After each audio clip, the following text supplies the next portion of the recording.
қазақ елін қазір тақатсу 18-лікті күйеу боламыз екеуміз обкатка істейміз. Обкатка істегенде оны 2 сағат жұмыс істеу керек. Майын құйдық. Майын 25 литрге, мынау бак 25 литр ғой.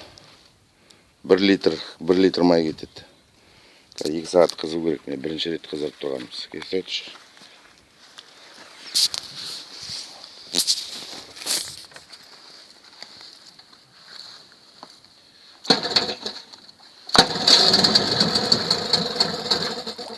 Сразу, да?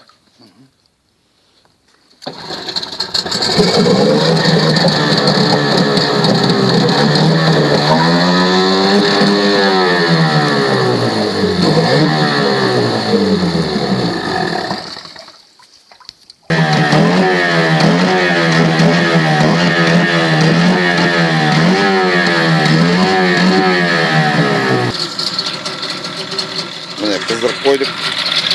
Осылай 2 сағат тұру керек.